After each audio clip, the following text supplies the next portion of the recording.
नक्सल मोर्चा पर एक बार फिर से जवानों को बड़ी सफलता मिली और इसी सफलता के निशाने अब नक्सलियों के शव ग्राउंड जीरो से जिला मुख्यालय लाए गए हैं। ओरछा बोटेर से हेलीकॉप्टर से नक्सलियों के शव को लाया गया। नक्सलियों के शव को एयरलिफ्ट करके यहां पर लाया गया। आपको बता दें कि कल मुठभेड़ में 27 नक्सलियों को ढेर किया गया था। नक्सलियों का सुप्रीम कमांडर बसव राजू भी इस मुठभेड़ में ढेर हुआ है। तो बेहद बड़ी सफलता, क्योंकि नक्सलियों का सुप्रीम कमांडर भी अब ढेर हो चुका है। एक बड़ी सफलता यहां पर हाथ लगी है जवानों को। नारायणपुर अब नक्सलियों के शव लेकर आए गए। इसके साथ ही बड़ी मात्रा में हथियार भी नक्सली शवों के साथ बरामद किए गए हैं। तो तस्वीरें आप देख रहे हैं नारायणपुर की। आपको बता दें कि ओरछा बोटेर से हेलीकॉप्टर से नक्सलियों के शव को यहां पे एयरलिफ्ट किया गया है। कल मुठभेड़ में 27 नक्सलियों को ढेर किया गया था, जिसमें नक्सलियों का सुप्रीम कमांडर बसव राजू भी ढेर हुआ था। लगातार इसकी तलाश की जा रही थी और अब आखिरकार जवानों को एक बड़ी सफलता लगातार छत्तीसगढ़ में देखिए। इसके पहले सबसे बड़ा नक्सल ऑपरेशन लॉन्च किया गया और उसमें एक बड़ी सफलता मिली थी और अब एक और बड़ी सफलता यहां पर नक्सल मोर्चे में जवानों को मिली है, क्योंकि सुप्रीम कमांडर को भी अब ढेर कर दिया गया। लेकिन ग्राउंड जीरो से अब जिला मुख्यालय शवों को लाया गया है। ग्राउंड जीरो की भी तस्वीर हमने आपको दिखा थी, जहां पर IBC 24 की टीम सबसे पहले पहुंची थी। एयरलिफ्ट के वक्त की भी तस्वीरें हमने आपको दिखाई और अब ये तस्वीरें आप देख रहे हैं नारायणपुर जिला मुख्यालय की, जहां पर 27 नक्सलियों के शव को लाया गया है और इसके साथ ही तमाम हथियार भी यहां पर लेकर आए गए हैं। इसमें इन 27 शवों में एक शव सुप्रीम कमांडर बसव राजू का भी। तो नक्सलियों का सुप्रीम कमांडर भी इस नक्सल ऑपरेशन में लाया गया। दो तस्वीरें आप देख रहे हैं। आपको बता दें कि इस बड़े नक्सल ऑपरेशन में, इस मुठभेड़ में 2 जवान भी शहीद हुए थे। उन्हें भी श्रद्धांजलि आज जिला मुख्यालय में दी गई है। ये तस्वीर आप भी देख रहे हैं। पहली तस्वीर उस वक्त की जब 2 शहीद जवानों की शहादत को सलाम किया गया और IBC 24 भी इन जवानों की शहादत को सलाम करता है। ये जवान जो 2 शहीद हुए हैं, उनकी शहादत को IBC 24 टीम भी सलाम करती है और यही वो शहादत है जिसके बल पर एक बड़ी सफलता यहाँ पर मिली है। नक्सलियों के सुप्रीम कमांडर बसव राजू को ढेर करते हुए हमने भी अपने 2 जवानों को खोया है, लेकिन ये शहादत व्यर्थ नहीं जाएगी और जल्द ही भारत से नक्सलवाद खत्म हो जाएगा, निस्तनाबूद हो जाएगा। 2 तस्वीरें आपके सामने हैं। एक तरफ दोनों शहीद जवानों की शहादत को आज जिला मुख्यालय में सलाम किया गया, उन्हें श्रद्धांजलि अर्पित की गई। दूसरी तरफ ये तस्वीर आप देख रहे हैं, जहां पर मुठभेड़ में 27 नक्सलियों को ढेर किया गया। उन तमाम नक्सलियों के शव यहाँ पर लाए गए हैं। 27 शवों को एयरलिफ्ट करके यहाँ पर लाया गया और अब ये जश्न की तस्वीरें भी आप देखिए। ये वो तस्वीरें हैं जिन जवानों ने इस मुठभेड़ को सफलतापूर्वक अंजाम दिया। ये उन जवानों की तस्वीर जो इस वक्त जश्न मना रहे हैं, क्योंकि जाहिर तौर पर जश्न का ही ये माहौल, क्योंकि एक बड़ी सफलता यहाँ पर मिली है। नक्सलियों के सुप्रीम कमांडर को जिस तरह से ढेर कर दिया गया, उसके बाद ये जश्न तो बनता है और जश्न की ये तस्वीर। और इस वक्त हमारे साथ बस्तर से हमारे संवाददाता नरेश मिश्रा जुड़ रहे हैं। नरेश, आपने उस वक्त को भी देखा है जो वक्त ऐसा था जब लाल आतंक चप्पे चप्पे पर छाया हुआ था, लेकिन अब जिस तरह से लगातार नक्सल मोर्चे पर सफलता दिन ब दिन मिलती जा रही है और ये तो बेहद बड़ी सफलता, क्योंकि इसमें सुप्रीम कमांडर बसव राजू भी ढेर कर दिया गया है।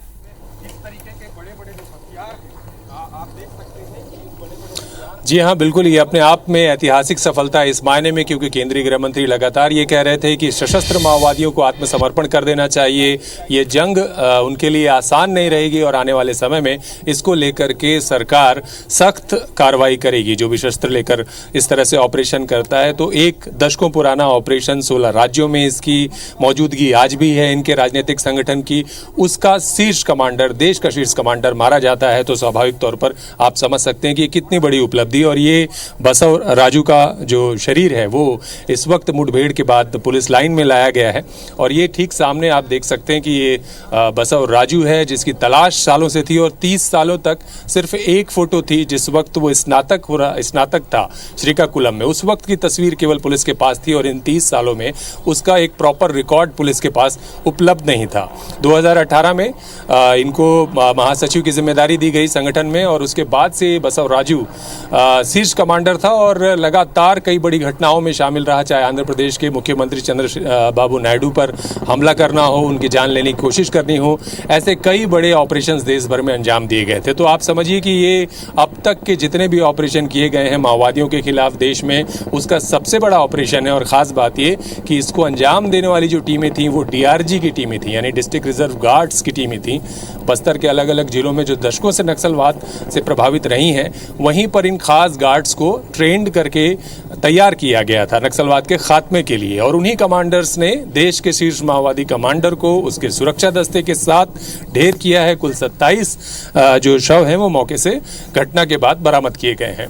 तो इसलिए इन मायनों में ये काफ़ी बड़ी उपलब्धि है और ये सारे जो पार्थिव शरीर हैं यहाँ लाए गए हैं।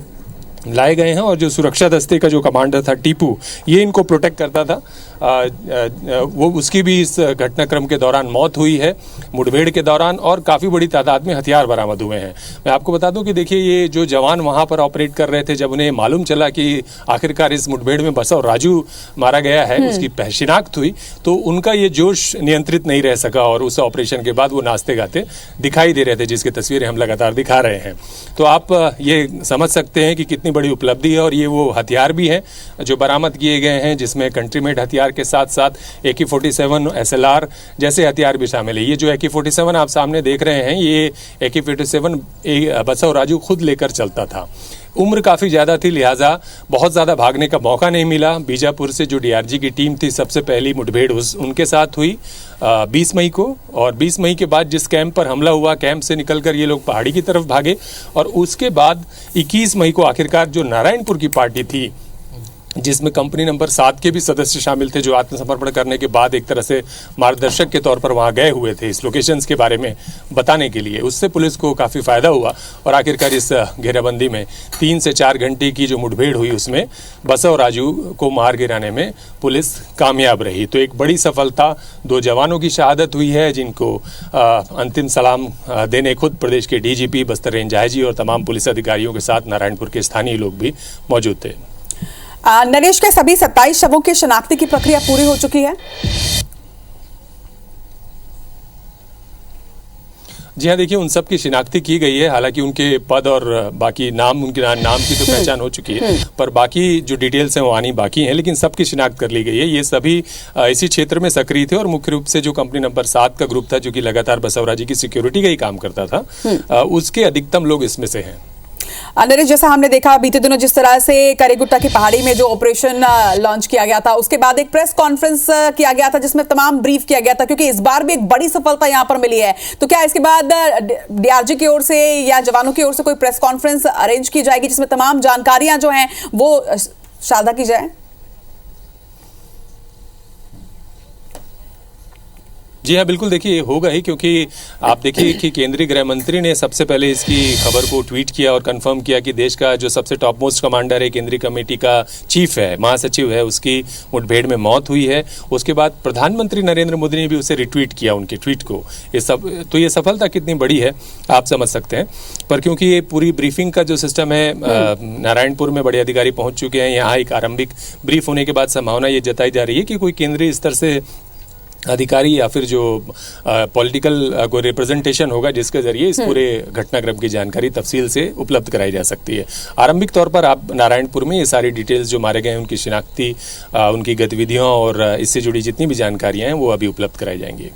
निश्चित तौर पर एक बड़ी सफलता यह है, क्योंकि इसमें सुप्रीम कमांडर जो है वो मारा गया है, एयरलिफ्ट करके नक्सलियों के शव को तो ले आया गया है, लेकिन जो मुठभेड़ में हमारे जो जवान शहीद हुए हैं उन्हें भी श्रद्धांजलि अर्पित की जा रही है। लेकिन बाकी की जो जवान हैं, जो पूरी टीम वहां पर गई थी ओरछा के बॉर्डर पर, वहां से क्या हमारी टीम वापस लौट चुकी है नरेश इस वक्त? नहीं, देखिए सुरक्षा कारणों की वजह से, क्योंकि पूरे ऑपरेशन के दौरान हर दिन किसी दिन गर्मी काफ़ी ज़्यादा थी, फिर उमस हुई, फिर तेज बारिश हुई। कल भी एक हेलीकॉप्टर के फंसने की सूचना सामने आई कि जिस हेलीकॉप्टर की मदद से जवानों को निकालने की कोशिश थी।